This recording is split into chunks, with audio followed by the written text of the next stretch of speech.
Aujourd'hui, c'est Otaku Sataka, Ballet Reverse.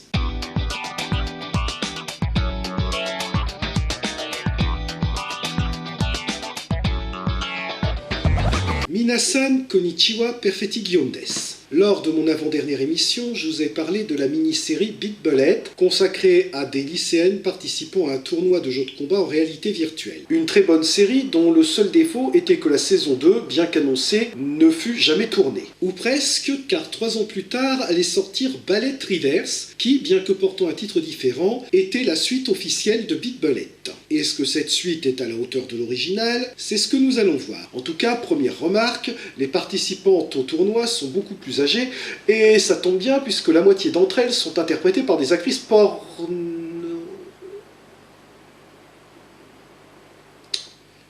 J'ai un mauvais pressentiment. Bon ben... Ikuzo.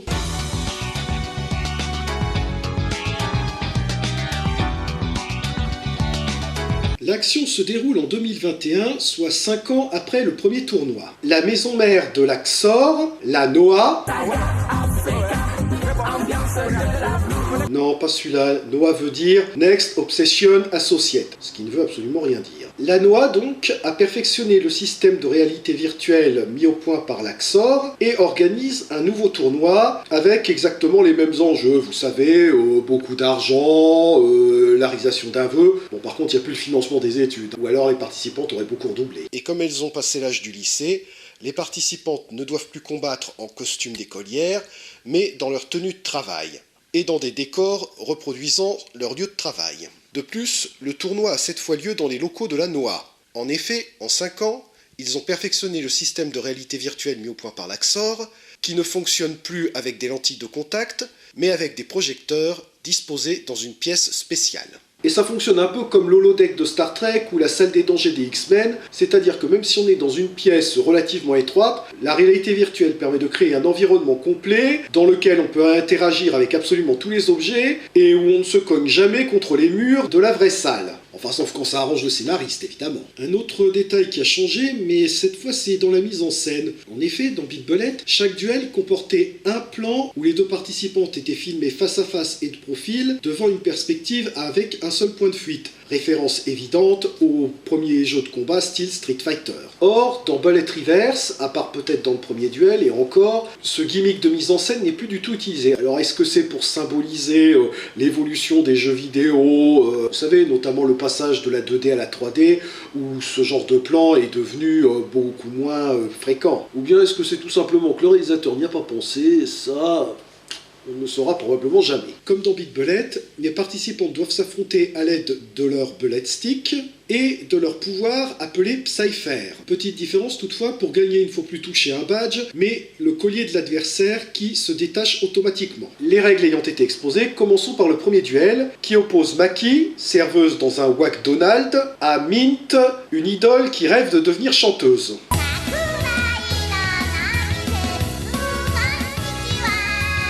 Envisage un autre choix de carrière. Par pitié. Le personnage, de par son côté idole déjanté, est d'ailleurs un équivalent assez évident à celui de Miku dans Beat Bullet. Sauf que dans le cas de Miku, la jeunesse de l'actrice faisait que son côté naïf et nunuche semblait plus naturel, passait beaucoup mieux. Maki, de son côté, participe au tournoi pour obtenir l'argent qui lui permettrait d'aider financièrement son fiancé, Hiroshi. Donc un personnage sympathique et altruiste, avec de bonnes motivations, face à une adversaire assez déjantée et donc plutôt fun, le tout dans un combat pas mal et même plutôt rigolo. Bon, par contre, c'est vrai qu'il n'hésite pas sur les plans petits bateaux, mais bon, pas trop grave non plus. Petite innovation par rapport à Beat Bullet, les bullet sticks peuvent désormais se transformer en accessoires qui permettent aux concurrentes de canaliser leur pouvoir. Dans le cas de Mint, son pouvoir lui permet de donner des coups tranchants à distance. Elle a dû s'entraîner avec Shura du Capricorne. Maki, de son côté, transforme son bullet stick en éventail et s'en sert pour supprimer un par un les 5 sens de son adversaire. Elle a dû s'entraîner avec Jacat la Vierge. Dites, vous vous rappelez à quel point les coups spéciaux de Beat Bullet étaient badass?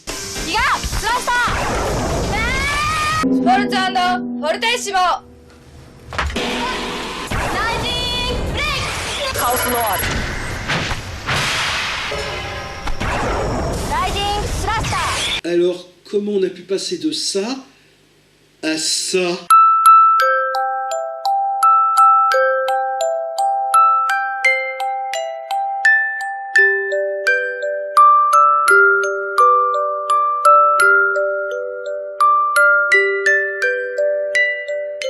Enfin, peu importe, Maki réussit à remporter le combat, et Mint prend sa défaite avec dignité.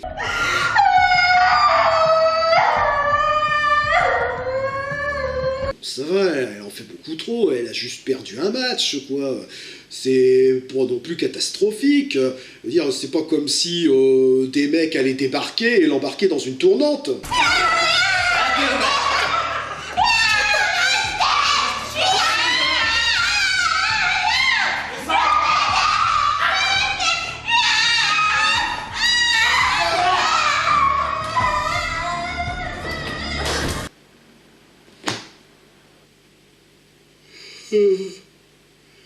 Mon pressentiment était juste.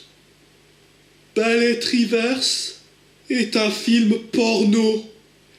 La suite de Beat Bullet est un film porno. Pourquoi?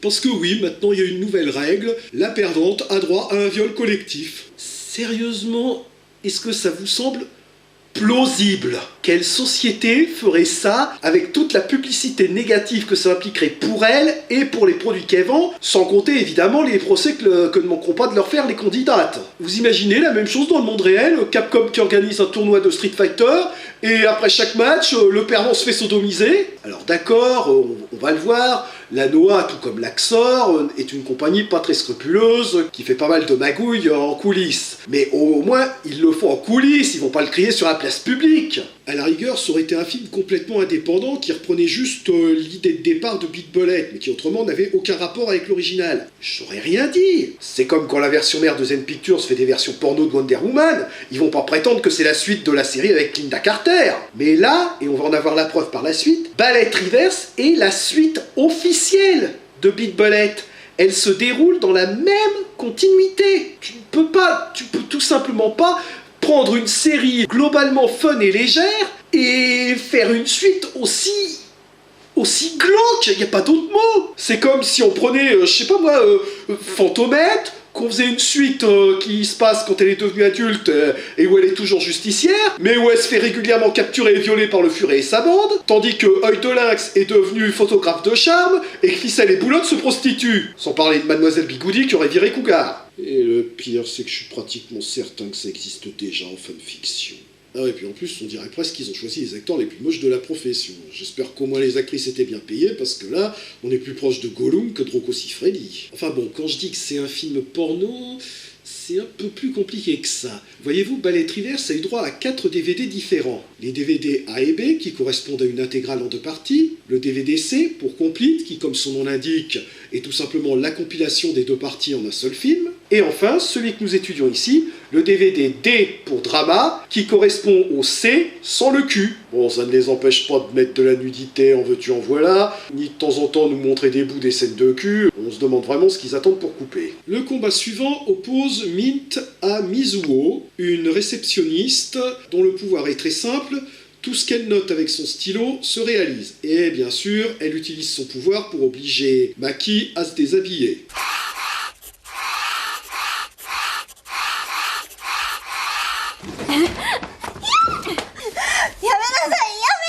Et oui, voilà ce qui arrive quand on oublie de préciser le possessif.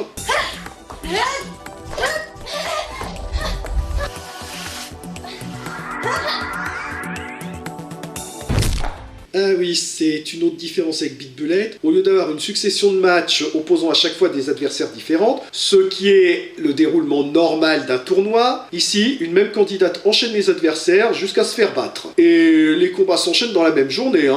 C'est vrai quoi, faudrait quand même pas lui laisser le temps de se reposer pour être aussi fraîche et dispose que sa prochaine adversaire. Ce qui nous amène à un autre souci. Dans Beat Bullet, le fait que les duels étaient espacés dans le temps permettait de mettre une scène d'intro et une scène de conclusion qui développait les personnages, permettait d'exposer leur personnalité, leurs relations, leur background, leur motivation, bref, de les rendre attachantes. Ici, celle qui a le droit au plus de développement, c'est Maki. Et par conséquent, les autres concurrentes sont réduites à de simples caricaturures, pas du tout attachantes. Le combat suivant l'oppose à une hôtesse d'ascenseur du nom de Nana, dont le pouvoir lui permet de bloquer les attaques de son adversaire. Et quand Maki essaye d'utiliser ses pouvoirs, elle se rend compte qu'ils ne fonctionnent plus à cause d'une drogue que son chéri avait mis dans le hamburger qu'il lui a offert et qu'elle a mangé entre deux combats. Parce que oui, son chéri a accepté de la trahir en échange d'une aide financière de la part de la Noah. Mal lui en prend, car une balle il prend. Tiens, ton chèque de 30 deniers du con. Qu'à cela ne tienne, Maki se transforme avant de balancer une super méga attaque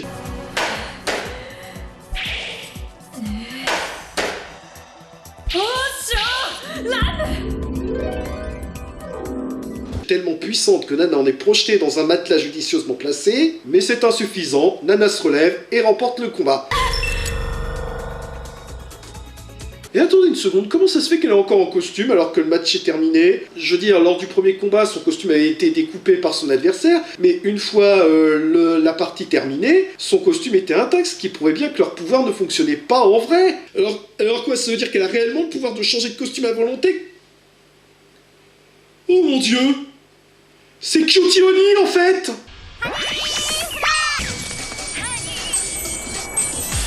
On peut considérer ça comme l'introduction d'un nouveau gimmick, avec les candidates qui sont capables de changer de tenue à volonté. Sauf que Maki est la seule à faire ça, et qu'elle ne le refera absolument plus par la suite. Autrement dit, cette séquence, en plus d'être complètement nawak, ne sert absolument à rien.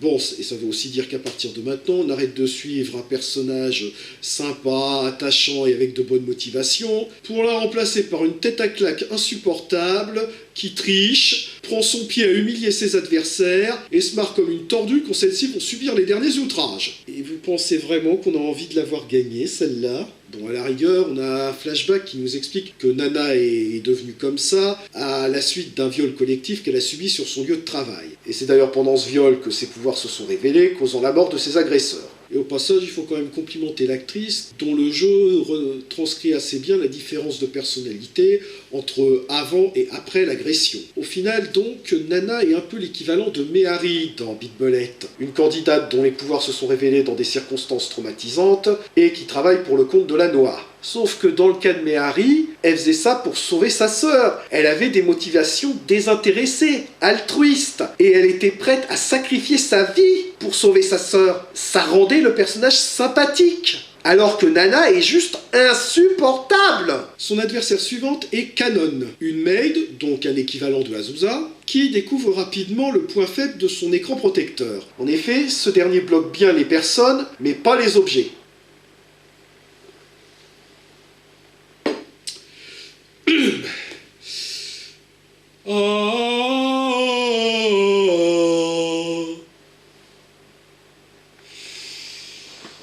Le bullet stick, c'est pas un objet peut-être? Je crois que je viens de coller au plafond tous les locataires de l'immeuble là. Du coup, Nana contre-attaque en utilisant ses pouvoirs télékinétiques qui fonctionnent aussi bien sur les personnes que sur les objets.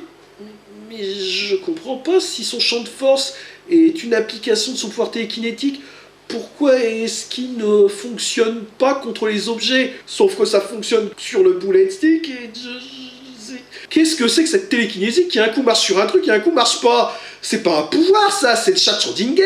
Kanon contre-attaque en utilisant ses pouvoirs pour augmenter le poids des vêtements de Nana, ce qui fournit une bonne excuse pour mettre l'actrice à poil. Même si je ne conteste pas l'effet hautement comique du bruit que fait sa petite culotte en tombant.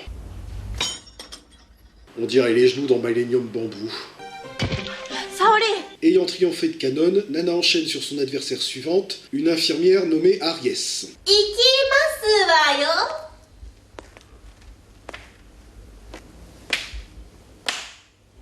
Bon, ok, c'est un robot. Et donc un équivalent du personnage de Ryo. Et donc, comme Aries n'est pas un être humain, le champ de force à géométrie variable de Nana ne peut pas bloquer ses attaques. Mais qu'est-ce que t'attends? Mais utilise ta télékinésie, bon sang! Mais qu'est-ce que je raconte? Moi, j'ai aucune envie de l'avoir gagnée, cette salope! Allez, Aries! Allez, Aries! Allez, Aries! Ah oui, quant à son pouvoir, ce n'est pas de faire apparaître des bleus avant de frapper comme on pourrait le croire, mais de soigner ses adversaires pour ensuite recommencer à les taper dessus. Son intelligence artificielle est plus artificielle qu'intelligente, on dirait. Le petit problème, Aries n'était pas censé être son adversaire. L'organisateur du tournoi comprend donc qu'il a été trahi par son assistant, lequel s'empresse de le descendre. Mais alors, ça veut dire que le type chauve, avec le tatouage sous l'œil, qui se marre comme un tordu à chaque fois que les candidates se font violer, qui a obligé le petit ami de Maki à la trahir pour ensuite le descendre, n'était pas digne de confiance ? Ah, il cachait bien son jeu, l'enfoiré. Heureusement, Nana a réussi à neutraliser son adversaire. Pardon. Malheureusement, Nana a réussi à neutraliser son adversaire en découvrant qu'elle se met en veille dès qu'on lui retire sa coiffe. C'est pas plus con que le bouton off dans le bide. Celle qui lui a révélé ce point faible est l'employé de l'Axor qui aurait dû être sa véritable adversaire. Et c'est là qu'on voit que Ballet Reverse est bel et bien une suite de Beat Bullet, puisque cet adversaire n'est autre que Maya Minami, alias Kaya Okuto, l'héroïne de Beat Bullet. Alors déjà, un bon point pour le directeur de casting qui a fait l'effort de prendre une actrice qui ressemble à l'original, et ensuite c'est un vrai bonheur de la revoir. Le personnage est toujours aussi sympathique, et en plus, avec les années, elle est devenue plus badass, et a appris à se battre et à mieux maîtriser ses pouvoirs. Alors encore que là, j'ai un peu l'impression qu'il confond son pouvoir d'invisibilité avec un pouvoir de téléportation. Sérieusement, c'est juste génial de la revoir, et je ne vois vraiment pas comment il pourrait gâcher ça. Non. Non, ils vont pas oser quand même. Pas elle! Pas l'héroïne de la série originale!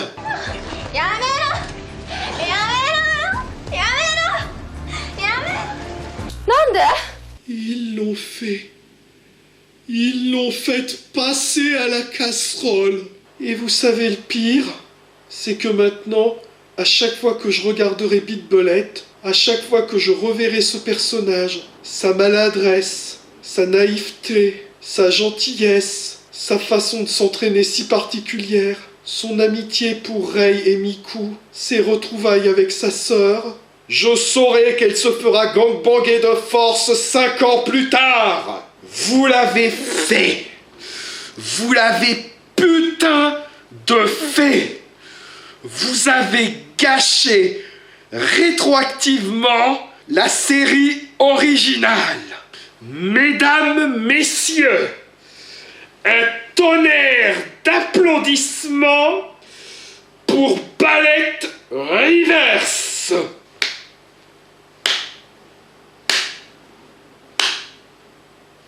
Oh, et au cas où vous demanderiez, elle a perdu contre une adversaire encore plus tête à claque que Nana. Si, c'est possible. Nao, une nonne fanatique, persuadée que ses pouvoirs sont un don de Dieu, une nonne pas très catholique en plus, puisqu'elle cache une tenue de dominatrice sous sa robe, et 2 fétichismes en un, 2. Quant à son pouvoir, c'est simple, elle les a tous. Absolument tous. Pendant ce temps, de leur côté, Canon, Mint et Maki recherchent les organisateurs du tournoi pour leur donner des baffes. Ça alors, qui aurait pu imaginer qu'elle prendrait aussi mal une simple tournante? Tout le monde! Mais qu'est-ce qu'elle nous fout encore, celle-là?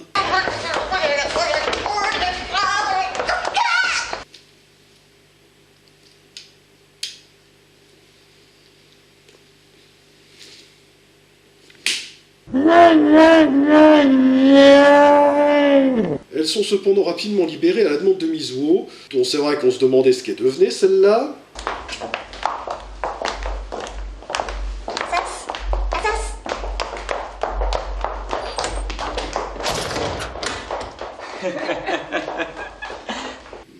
Ouais. Amiral Akbar, votre avis sur la question?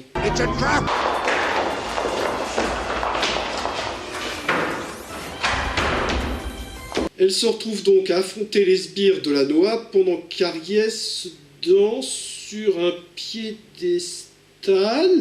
What the fuck?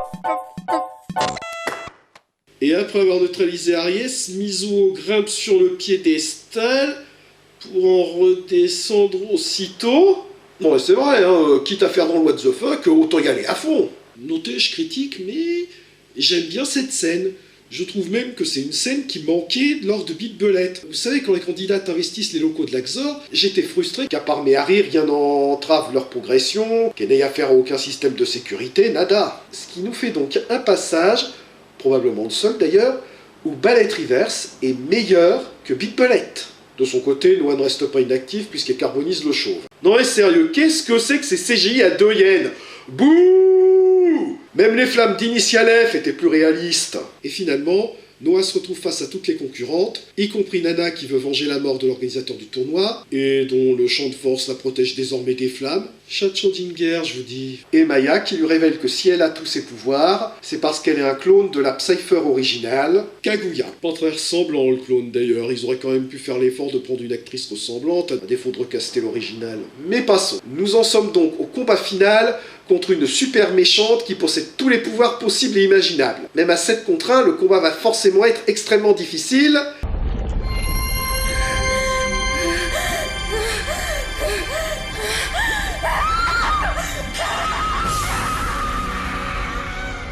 Ou bien elle va se faire one-shotter par le pouvoir de l'amitié et un CGI à 2 yens.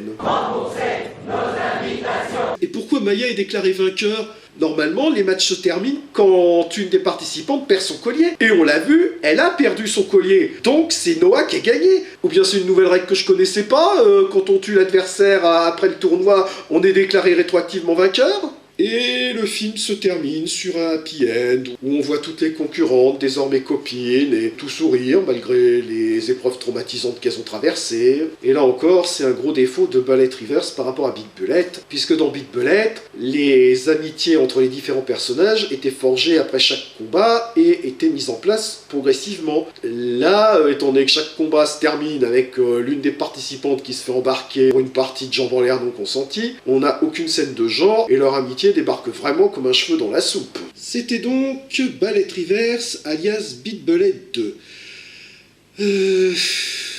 Comment dire, c'est pas une catastrophe, parce qu'il y a quand même une intrigue correcte, car oui, les Japonais mettent des intrigues dans leurs films porno, car ces gens-là ne font jamais rien comme tout le monde. Mais ça reste très décevant par rapport à la série d'origine et à ce que ça aurait pu être. Déjà, par rapport à la série d'origine. Beat Bullet avait des combats de qualité, ceux de Ballet Reverse servent trop souvent de prétexte à dénuder ou humilier les participantes. Beat Bullet avait des coups spéciaux badass, ceux de Ballet Reverse sont soporifiques. Et surtout, Beat Bullet avait des personnages attachants et développés, la plupart de ceux de Ballet Reverse sont réduits à de simples caricatures. Alors bien sûr, vous allez me dire que c'est à cause de la durée, que le format est pas le même, etc.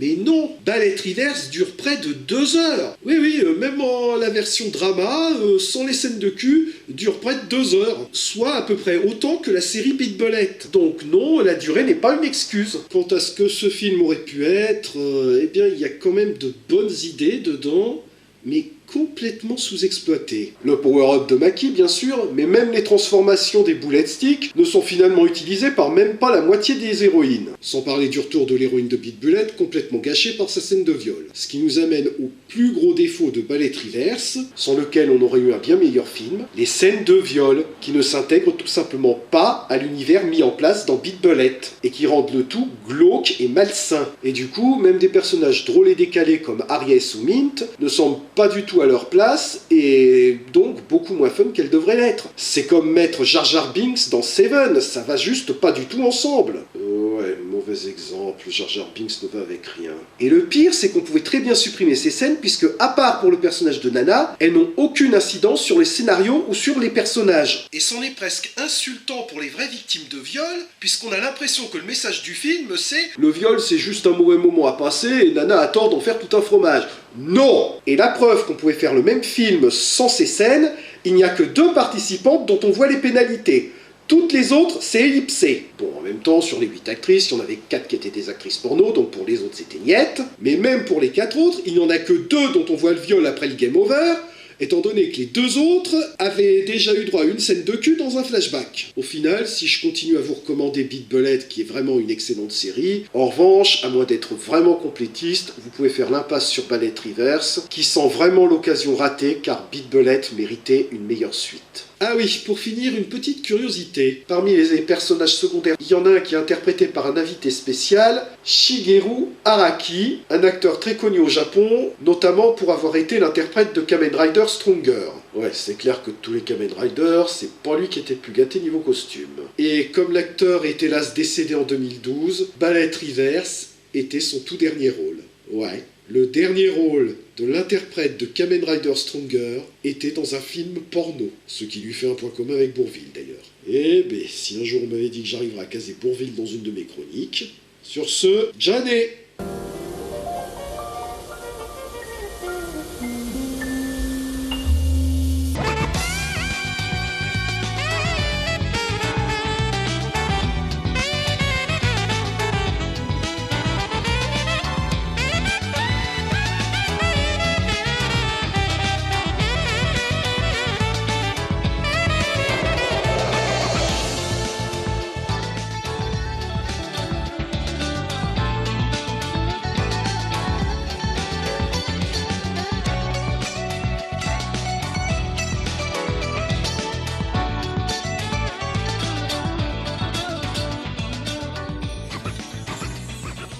Ouais, comme vous avez pu le constater, le coup de froid de ces derniers jours a fait son petit effet et je me trimballe une sacrée rhinite.